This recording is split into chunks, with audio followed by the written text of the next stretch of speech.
Hey everybody, welcome to the BC Real Estate Podcast. This is Ricky J, and I'm here with Chadha from JC Homes. How's everyone doing today? Hope everybody's doing great out there. Just wanted to touch on some common questions. I've had Jeff. Maybe you can possibly answer these for us. I could try to. With your real estate expertise for many, many years. I think 15 plus years. You lose track after being in the industry so long. So I think it's plus 15 now. Yeah, something along that line. Okay, so a lot of experience, right? So you'd be the perfect person to ask for this question. But I wanted to know, based upon your experience in Surrey, British Columbia, Canada, where do you see, what is actually the current market? How do you feel the market's been behaving recently? Well, Rick, that's it's such a loaded question. And I don't want to just talk about just Surrey for this question because it just doesn't involve Surrey. It involves Vancouver, Burnaby, Richmond. Let's talk all over the Lower Mainland. We won't touch BC or Canada for that reason, but let's just focus on Richmond, Burnaby, Vancouver, New West, Langley, Surrey, and all those in between. So what's happening in the market? It's absolute craziness. Buyers are coming out and they are looking to get into something. Now, you always hear of, well, let me know when there's a good deal. Let me know when there's a good deal. A common thing that a lot of buyers go to realtors and say, hey, let me know when you get a good deal. The fire sale. Hey, fire's one of them, yeah. So right now, it's not even about getting a good deal. It's always nice to get a good deal. It's actually just getting into a place. With no inventory on the market and a lot of buyers, the interest rate being so low, a common problem people are finding is they're selling great, but where do you go next? Common question. So to answer your question about this market, well, it goes a little bit more deeper than that. You have to understand why this market is going this crazy. Everyone thought that with COVID, the market should have slowed down. People are at home, they're not working. People are lost jobs or laid off. So the last thing you would think is, our real estate market going so crazy? I agree. Right? Yeah. So, but you have to take a deeper look into why our real estate market has gone so crazy. Now, in my opinion, it actually goes back to 2016. Okay. Now, 2016, let's just use a general example. Since we're talking about Surrey, let's talk about Surrey here. A townhouse in 2016, basic 3-bedroom, 2-bath, was going around maybe 500, 550-ish, around those kind of ranges, depending on the type. Yeah. But let's just use an easy round figure right now for the sake of it, not any particular property. Yeah. So let's say that you bought this property in 2016 for, let's just say, $500,000. You're loving it, you're living there, everything's nice. Most likely you got a 5-year fixed on your mortgage. Now let's fast forward to today. That 5-year refinance has come due. So now when you bought your townhouse at $500,000, you're looking at today's market, that same townhouse is now close to $700,000 maybe. And it's gone up that much, surprisingly or not. So now, instead of refinancing into that same townhouse complex, you made yourself a nice sum of equity.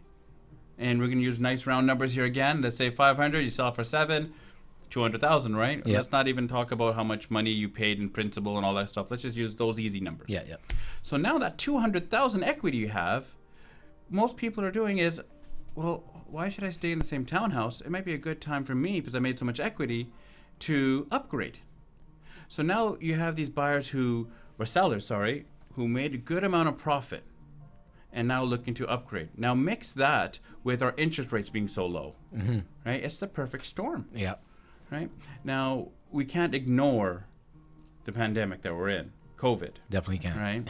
Now, COVID has definitely had an impact on our interest rates and what's happening.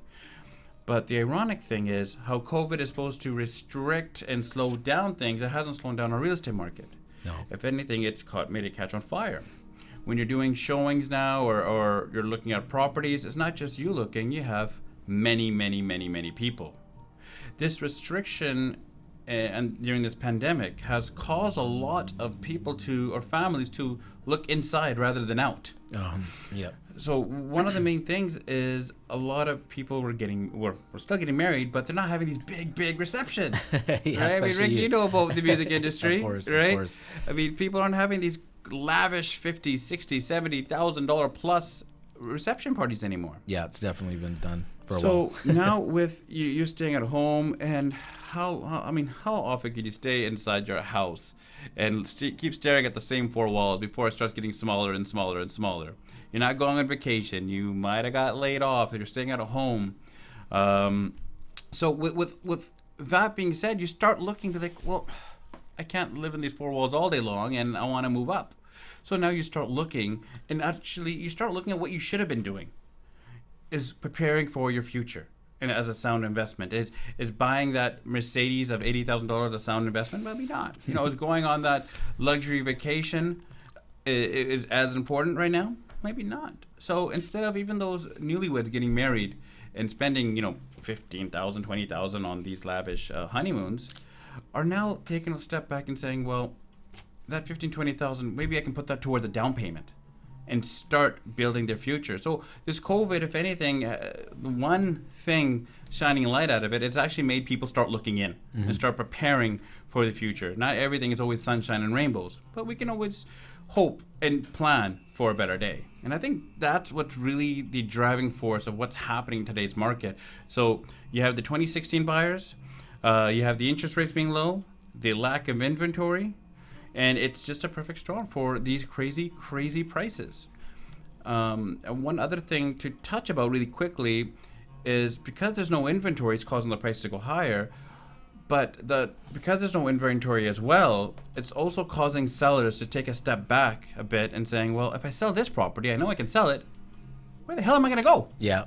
Right? It's super common. So that's another reason why there's low inventory. It's not because the sellers don't want to sell. They know, they see what's going on. They see the media. They see all these reports. Yeah. But it's the planning stage of, okay, well, I sell this and I make a crazy deal. Where am I going to go?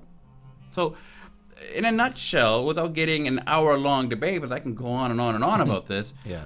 That's, in my opinion, what's happening in today's market. Now, I know you asked me a follow-up question before about what's going to happen later on. Yeah, exactly. Do you see this trend possibly continuing throughout the year of 2021? Low inventory, sky-high prices, and most properties, from what is your experience, are going over asking price, right? Right now, there are a lot of them, and well, to answer the first part of that about what's going to happen, I'm going to be very straight with you, Rick. Yeah, of course. And very, very raw. And this is what I tell a lot of my clients, and they have sometimes a puzzled face, but they're appreciative face when I tell them this. Is when they ask me what's going to happen in the future or what's going to happen on the property, the honest answer I can probably say is I have no bloody idea. Right? We don't have a crystal ball. There's a lot of factors, not just what's happening right around you, but internationally it also impacts our market. What happens overseas also impacts what happens over here, as well as what happens here locally. BC has had a lot of crazy things in real estate. That's been very hard to determine what's going to happen the year next. A very close example I can give you is, I don't know, Rick, do you remember HST? Okay, perfect. So when HST came in, everyone was like, well, what's going to happen? How do I pay this? How do I pay this? How do I do this? How do I do that? Right? That changed the market a bit. Then when people got used to it, what happened? It went out. Yeah, that's right. So now we have to revamp the market again and figure out what's going to happen again. So we had situations like this in the Lower Mainland in BC that makes our market very hard to predict for the upcoming months, let alone forget years, months. Very, very difficult. So I would say our political climate here, overseas, has a huge impact. So what's going to happen in a few years, I don't know. We really have to, if you're really into the market, you really have to take a sit down and take a look at every aspect and know what you want to do. And the best thing to do when you're buying real estate is have a game plan. Plan what you want to buy. If you're buying an investment property, what are you investing it for? Obviously, it's for money, right? That's why you do investment properties. But then you're investing it for money, but then you also need to know when the best time to sell is then. If you're just holding on and holding on, right? Well, I wish I had that money too. I can just keep holding on. But you got that to invest, to make money. When the market is at a time like this, when you got it really cheap and you sell it, it's the same stock broker thing, right? Market, buy low, sell high. Same thing. You sell now, where are you going to put that money? Well, maybe you just put the money in the bank for a little bit. Maybe, right? And wait for a downturn and then buy then again. right? So it all depends. Different categories have different strategies. I just to touch on the whole COVID thing again, just like you were saying, I remember early March, I had no idea what was going to happen. Like everyone was talking about, oh, the market's going to crash, or, there was all this speculation going around, excuse me, all the speculation going around. But then, the lower mainland market just seemed to come back like with a vengeance, like right away. Oh, like, it right did. after it rebounded so quickly, just like it did in the past as well. Like this market here is just so unpredictable. Yeah, Rick, well, you hit the nail on the head. We have a very unpredictable market. We go up, we have our downs, like every other market. But BC, we have a lot of things here to offer, which is why we're rated one of the best cities in the world to live in. People all want to come back here, whether it be Vancouver, Burnaby, Richmond, Surrey. People want to come here. We have a lot of great facilities, great environment, great businesses. There's so much beautiful things, and that's hence beautiful BC, right? Exactly. That which is drawing people to come here. So, like I said, it's very tough to predict what's going to happen. Very, very, very tough, right? Especially during this whole pandemic stage. Another common question we get asked is, how long do you think this is going to continue for? Right? Yeah. I don't know. I really don't know. I'm going to get back to my basic answer here. It's all about planning. I don't know when COVID's going to go away. I don't know. I'm not a doctor, so I don't know how strong these vaccines are going to work. Right? Yes. I don't know anything about that. What I can tell you is our market is on fire today. It's going to be on fire for a little bit longer. Seems like it. And if you're planning on buying, sit down with someone, actually have a conversation. Talk to them. Figure out your stuff. I mean, I always tell clients all the time, when you're buying, it's not like you're renting a hotel room for one night where you like it one day and you're like, forget it, I don't like this stuff anymore, I'm going to go switch to another room. No, you're stuck there. So make a plan and figure it out. Yeah. Biggest investment in most people's lives, right? Definitely. So you definitely want to take a lot of consideration before making your final choice. I will, yeah. Right. And like you were saying, timing in the market is key, right? It really is. It seems like looking from the outside, just if somebody knew nothing about the market, like timing in the market is so crucial. Oh, it's very crucial. Very, very. And I'm sure you've found out through your experience as well, like acting fast. Like for your clients, acting fast on a property is, some people kind of feel like, hey, real estate or somebody's pushing me into purchasing this, but then after a couple times when they miss out on a property purchase, we should have acted faster. Right? That's what's happening right now, especially in a market like this that's so busy. Timing is so crucial. A lot of people are not used to this market, which I don't blame them. We see it because we're realtors. We're in this industry. We see it. Yeah. The first-time buyer has no experience on this. Right? It's very, very new, and the advice that they get is from their agent, and hopefully their agent is guiding them the right way. But in this market, you really want to have an agent who's been dealing in these kind of markets. Right? Your clauses, your subjects, all these come into play. It's most likely if you see a property you like, 29 other people also like it. So it's going to come down to your terms, conditions, all that stuff. So once again, planning. Please, I can't say it enough. Planning, it's so huge, right? And those are the people who are going to win on a property. Two types of people. The people who plan are going to win, or the risk takers, right? Now, the risk takers, they can gamble and win big, or they can lose huge. So true. Right? But the planners will always know what's going to happen. Yeah, having some kind of strategy, right? Before purchasing. Smart advice. That's why you're the man, Jeff. Well, gotta do what you gotta do, right? But the main thing is, you gotta have fun with this industry. I mean, to me, real estate is just not a job. It is a career, but I love doing it. It's fun. I've been doing it this long, and I still do it with a smile on my face. And I always tell my clients, whether it's a $200,000 property or a $3 million property, still hard-earned money that you made, and you want it to be handled with care and respect. Right. So the best advice I can probably give is, well, use me as your realtor. But no, besides that, right, is have an agent with you. If you're a buyer, you might think that if I go directly to the listing agent, I might save a few bucks here and there. There's a lot of risk with that. The listing agent is there to represent and protect the seller. Why wouldn't you want someone to protect you? You have a life insurance. You're not going to see the benefit of that life insurance. Someone else is going to see the benefit of it. Having a realtor, you see the benefit right away. That's true. That's right? Very true. So that's what I would say about that. Okay. And then do you see this trend of, I know you were saying you don't know what's going to happen, but No idea. no idea. Okay. Do you feel that low interest rates possibly could still continue on throughout the year? Well, there's been talks already to increase the interest rate. Okay. And whether it's going to be skyrocket or not, I'm not a mortgage broker. There's been talks. I've talked to a few mortgage brokers. There's talks about it. Do I see it jumping back up to 5%, 3%? I don't see that happening. Could it happen? Come on, we're in Canada, where we have things happen all the time that we haven't predicted. It's true. Right?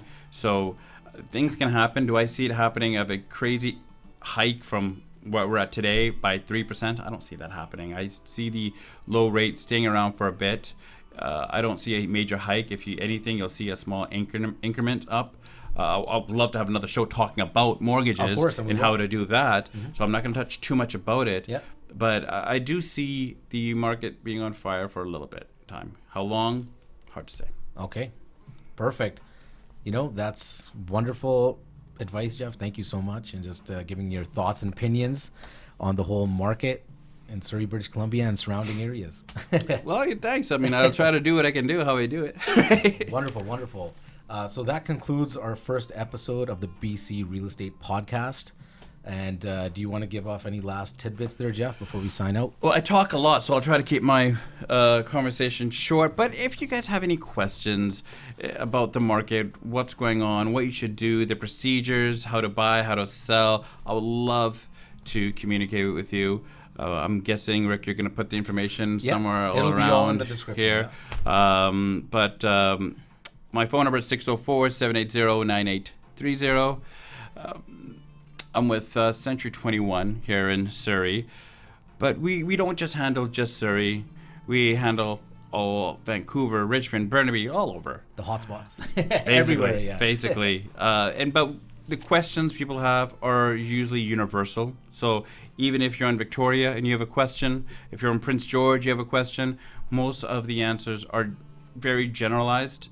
If you have a really, really specific style of question, I'd love to hear from you, and I'll get you guys an answer on how to handle a certain situation. Wonderful, wonderful. Thank you so much, Jeff. And thank you to all the listeners out there. Don't forget to like, subscribe, comment, hit that notification bell as well. We'll be doing videos weekly just like this to keep you up to date on the current market and what's possibly about to happen, giving you our thoughts and predictions on that, mostly coming from Jeff, the experienced real estate agent here. All right, so thank you guys very much. Jeff Chadha, Ricky J signing out, and we'll see you guys on episode number 2 of the BC British Columbia Real Estate Podcast. See you, everybody.